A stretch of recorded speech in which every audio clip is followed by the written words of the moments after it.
Infelizmente, às vezes a gente erra. E claro que esses erros às vezes podem ser bastante grandes, né? Causando consequências aí bem desastrosas. Hoje a gente vai ver o que acontece com uma pessoa que errou. Mesmo que pequeno, tá? Mas ainda que tenha errado grande, com grandes consequências. O que pode se esperar dessa pessoa no sentido espiritual? Eu sou Yair Alon e esse é o Zohar Diário.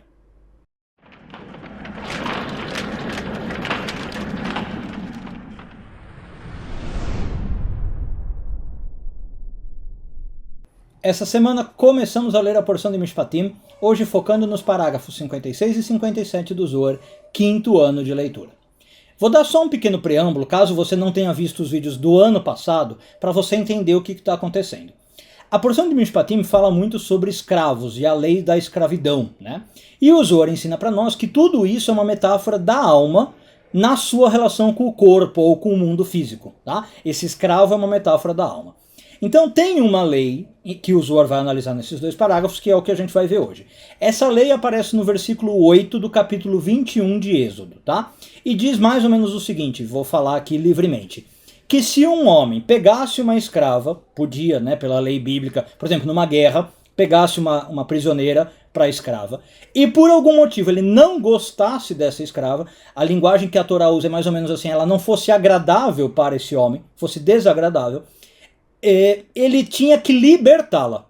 Ou seja, ele não podia vendê-la como se fosse uma mercadoria para um outro povo, tá? Esse versículo diz isso. Não podia matá-la, obviamente, não podia maltratá-la. Tinha que falar, bom, não gostei, pronto, você está livre, você não vai ser minha escrava, tá? Bom, aí entra o Zohar para explicar o que é isso.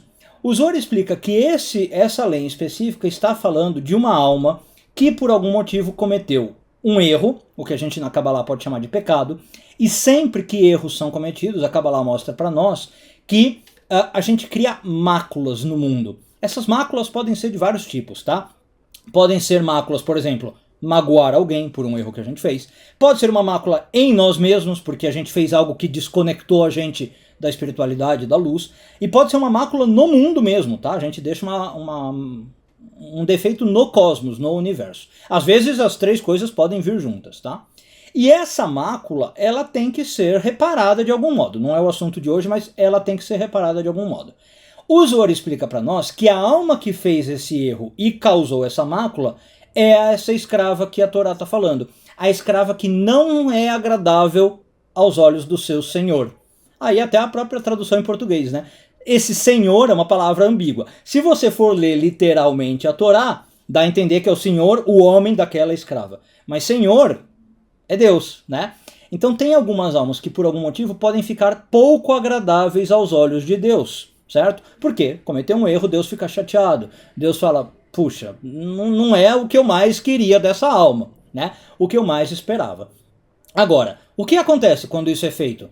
Ah, então aquela alma está perdida, já era, vai queimar no mármore do inferno, como fala em árabe, né? Vai arder para sempre no fogo do inferno, vai ser, sei lá, eliminada.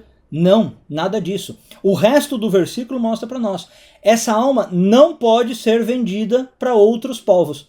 O Zohar diz que isso quer dizer, não pode ser entregue nas mãos da impureza. Esses são os outros povos, né? Essa alma continua sendo santa. Apesar de ela estar um pouco desagradável aos olhos do Eterno, porque ela não fez a melhor coisa, ainda é uma alma santa. A essência dela ainda está lá. Então o que diz o versículo? O que tem que ser feito com essa alma? Ela tem que ser libertada. Percebe? Não tem que ser eliminada, como eu falei, não pode ser vendida para outros povos. Qual é o sinônimo de libertada? Essa alma tem que ser limpa daquele erro que ela fez, daquela mácula que ela causou. Ela tem que se libertar daquele comportamento errado que ela cometeu. É o famoso segredo da Teshuvah em hebraico. Geralmente o pessoal traduz como arrependimento, mas eu sempre digo que é mais do que isso, né? É como eu falei, é reparar a mácula, né? Então não é porque uma pessoa errou, porque uma alma errou, que ela é 100% ruim, negativa, não tem mais o que fazer. Não, as pessoas erram. Isso é natural do ser humano. E às vezes esse erro, ou quase sempre esse erro, não quer dizer sobre a essência da pessoa, né? Não é porque a pessoa errou que ela é má. Ela pode ser uma ótima pessoa e errou, porque é ser humano. Então, qual é o segredo? Vamos libertar aquela alma. Vamos fazer com que ela volte atrás nos seus passos, com que ela repense o que ela fez, reflita o que ela fez. Se preciso, que ela faça uma compensação pela mácula. Aliás, a porção de Mishpatim é sobre isso. É aqui que aparece aquela famosa frase, olho por olho, dente por dente. Né? Então, sei lá, se você causou um dano para alguém no valor de 100, digamos, vou tentar repor esse 100 para a pessoa, seja monetariamente ou de outro modo. Tá? Mas aí o que acaba acontecendo no final? Essa alma é libertada, porque ela continua sendo uma alma santa e sagrada. Um bom dia a todos e tudo de bom.